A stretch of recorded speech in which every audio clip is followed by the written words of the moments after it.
Well, howdy, all you collector car fans out there. This is once again Jason, the owner and founder of Southern Motorsports.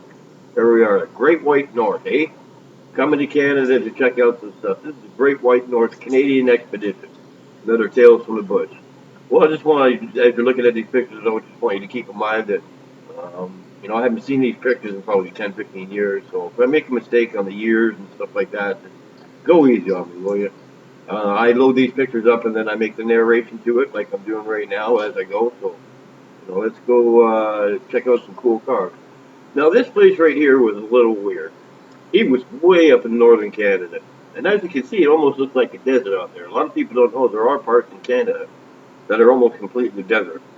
But also another thing you need to keep in mind, a lot of people don't know is, yes, it snows a lot in Canada, but once you get past I think it's minus 12 or 14 degrees, in the wintertime, salt is ineffective. It doesn't work. So they don't use salt up north.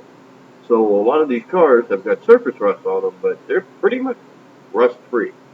So it's a mistake that people made. Look at the metal on that car, the quarter panel. That's another sport car.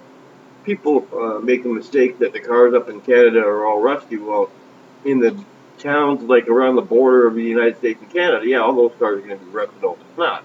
But cars up north, they didn't use salt on the road. They use sand or they use lava rock, which is a bit of a pain in the butt to clean up, but it works pretty good. So this guy had some weird cars, and they were spread out all over the place.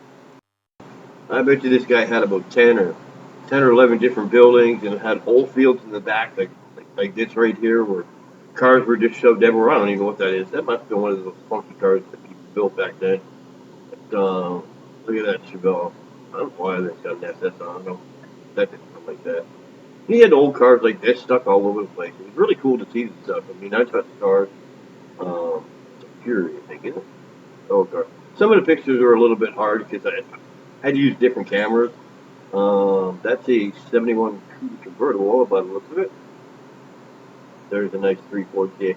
That car right there, I think that car was just being finished, or it had been finished. And he had a bunch of cars inside of a really nice building that he just favored quite a bit. But, I had to deal with a lot of this stuff.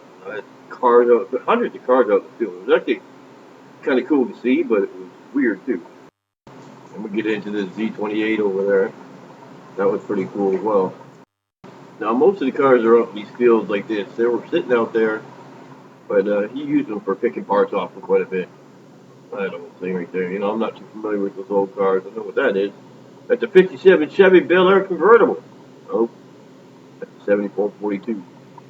That's definitely not the fix. That's a Challenger. That's not a 442. Good car interior there. No, yeah, there you go, right there. You've got some pretty cool cars in the building. That was a real first 455 car right there. Tried to get that car. It wouldn't have anything to do with it. Didn't want to sell it. That's a real 302 Zapper Z28 car. It was kind of funny. I guess the guy must have been used to tire kickers. There's a 69 Charger out there. Guy must have been used to tire kickers and stuff. One second he wanted to sell something, next second he didn't want to sell something. And I bet you I had $100,000 with me in cash, and I made sure he saw it. 340 Coupe convertible, a beautiful car there. That 71 Charger, that's a real six-pack car right there too. Weird, I don't think it was an air grabber car for some reason. Little Mercury Cougar. There's a bunch of cool cars out there. 71 440 six-pack numbers matching. Wasn't an air grabber car, but boy, that car was beautiful. I don't even know what that thing is, but you can see when you're looking at these cars sitting out in the field that are untouched, used parts and stuff. Even an old car like that, just a junk clunker, but it's got almost no rust. There's no rust on any of these cars. I'm sure glad I took so many pictures the way I did back then, and I kept every picture. I didn't erase anything. Oh, look at that sublime green Challenger RT. Man, that's a beautiful car right there. Charger. This was just a six-pack Charger he had sitting there on the side of the building. Wasn't nothing fancy, but it's a cool car. That's that's a different 455 Hertz. If I remember right.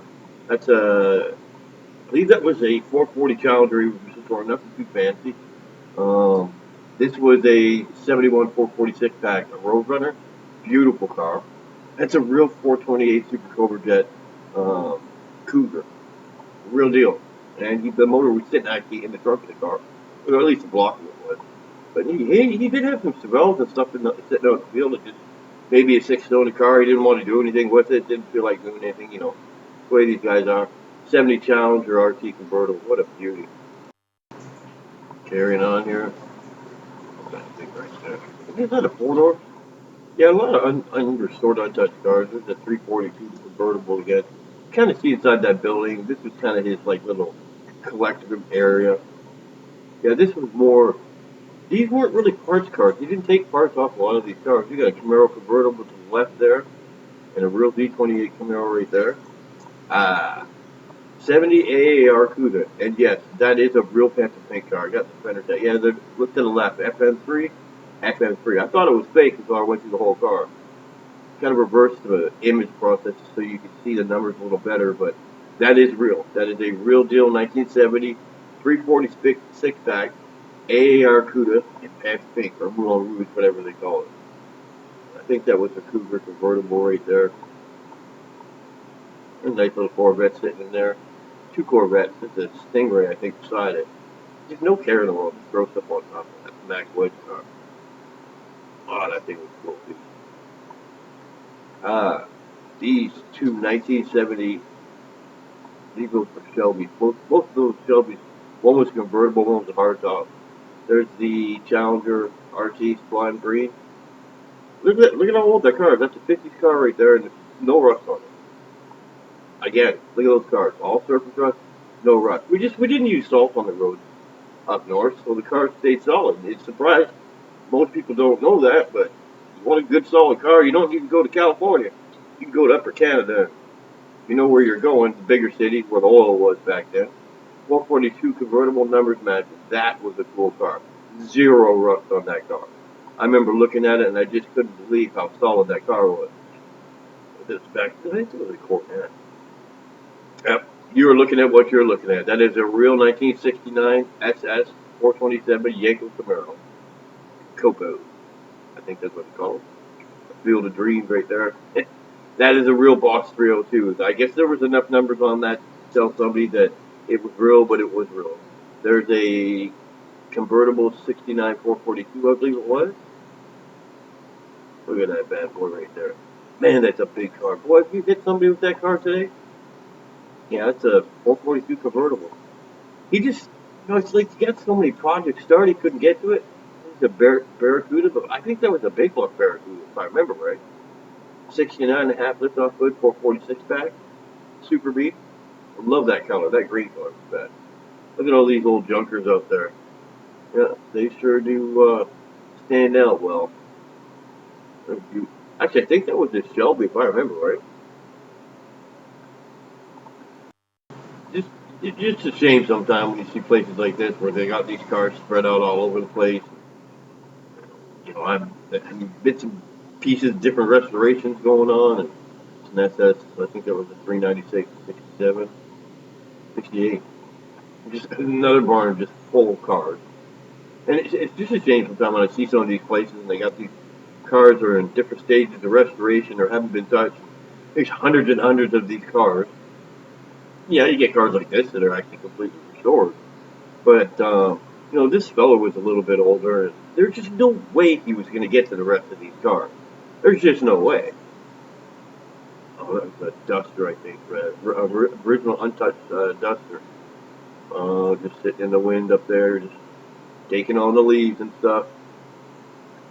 And there's the front end of that Charger that I showed you before. That was beauty. I've always loved those Chargers. They're the front version of that 340 Cougar convertible. Look how perfect that car is. Absolutely gorgeous. I can't get enough of that Panther Pink. I love that Panther Pink. I wish I would have owned a Panther Pink car in my life. Nope, that's not the interior of that Panther Pink car. That's a Shelby. Look at it. The SS Camaro convertible. Just the coolest cars. Just parked all over the place. Another Cuda. Yeah, that's old pickup. That pickup truck is pretty cool though. Completely untouched, taken apart a little bit. Now I don't know exactly what that is, but this is a building where cars had been painted and they were covered up. There's that big monster again. It's just a shame to see all these cars all over the place. Oh, there's the back. I can picture it with two Shelby. One's convertible, one's a hardtop. Guy wanted 300 grand for both those cars. It's 442 convertible. Like again, super solid, super straight. Well, I appreciate you coming by and checking out another Tales from the Bush, and hope to see you again. I'm going to do a new series on Auto Trader. Hopefully, you'll be able to come check that out too.